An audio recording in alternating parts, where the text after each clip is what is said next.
Hi Dream, I hope everyone's having a good morning, a good day, a good afternoon, whatever time of day it is, I hope it is great. So, today's movement break was inspired by our very own Principal Platzer.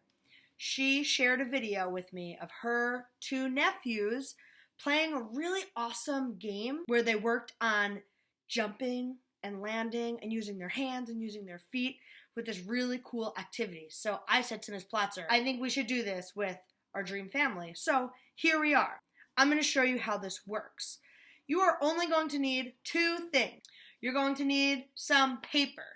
I picked 12 pieces of paper, but if you only have 4 pieces of paper or 3 pieces of paper or 1 piece of paper, that's okay. If you don't have any pieces of paper, that's okay also.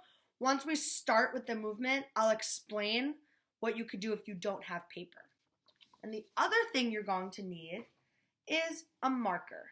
Let's get started. All right, so find yourself some room on the floor, or you could even do this part on a table. I'm going to be using the floor just because it's easier for me, but find a space that's comfortable because you're going to be tracing your hands and your feet. Now, like I said, I have 12 pieces of paper. However many pieces you have, that's okay. And remember, if you don't have any paper, that's okay. Also, I'm going to show you what to do if you don't have paper. You're going to start by tracing your hand with the marker or the pen. Doesn't have to be perfect, as long as we could see that it looks like a hand. You can continue tracing your hand again, like this. Again, it doesn't have to be perfect, as long as we see that it looks like a hand. And then you're going to start tracing your foot. So make sure that your foot is on the paper and start tracing your foot. Again, doesn't have to be perfect. Just make sure that it looks like a foot and it looks different than your hand. It's easier if you have a sock on so you don't get marker around your toes. Now, you could either copy all of the tracing that I'm doing, or you could make your own. You could trace more hands or more feet. Just make sure you have a mix of hands and feet. All right, now that you have your paper and your traced foot and your traced hands, you're going to make a pattern. You're going to put 3 papers in one line, then 3 paper in the other, then 3 paper in the other, just like this. So you're gonna put 1 in the middle. You could choose the pattern. So it could be the same as mine. It could be a little bit different. So you're gonna have 3 papers first, then you're gonna do another row. And you could do the same pattern, or you could change it up. It might be a little bit slippery, so if you have tape, it'd probably be helpful to tape it down. I don't have tape, so I'm just gonna take it a little bit slow.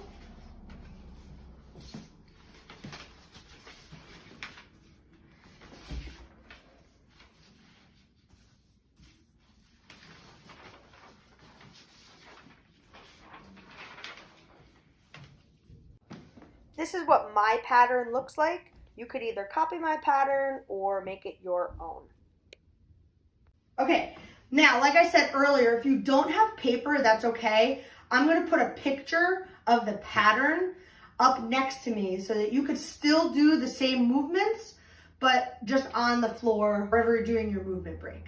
All right, so come on over here. Now, if I see on the floor, it says 2 hands on the side and 1 foot in the middle, it should look like this. 1 foot in the middle, and I have to touch with 2 hands. Now, from here, you might lose your balance. From here, I see 2 feet on the side, so I'm gonna either jump or hop or walk, and only 1 hand in the middle. Now I see 2 feet on the one side and 1 hand on the other. So I'm gonna go careful because they're not taped. If they're not taped down, they're gonna be a little bit slippery. So go really slow at first. And 1 hand here. Oh, this is gonna be tricky, this last one. 1 foot, oh, and 2 hands. Oh. Once you do the first pattern, you might notice that the papers get a little bit slippery. So what you could do is just reset them and practice that same pattern, or you can mix them up. Now, let's look at this real quick. Do you think that this pattern would work? Do we have 3 feet? I don't think so. If you do, show me a picture of your 3 feet. And do you think we have 3 hands? I don't think so. So make sure the pattern matches your body. If you only have 2 hands, only pick 2 hands on the paper. And you, like I said before, you can mix it up. You could do the same pattern, or you could make it really, really hard, or you could even have a family member make the pattern for you. So Dream, I was cleaning up and I dropped all my paper. And I looked down and I thought, oh no, the pattern's all mixed up. And then I thought of such a good idea. So this is a bonus challenge if you want. So you could put the paper anywhere on the floor. It doesn't have to be in a neat pattern. You put your hands over there, you put your feet over there. So now it's all mixed up. And now you're going to try and move around the space following your hands and your feet. So let's try it.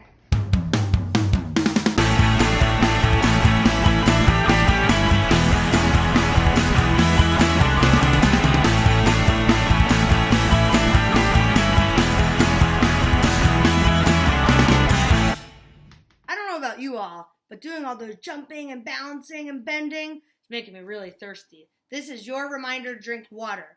Don't just drink water throughout this activity. Make sure you drink it throughout the whole day. I challenge you to keep making patterns and changing patterns for 3 of your favorite songs. Don't forget to share your videos, share pictures, show me your really awesome patterns. And remember, if you don't have paper, that's okay. Just use the pattern that I was doing or make up your own. I'm going to keep playing, but I will see you next time, Dream Charter School. Bye!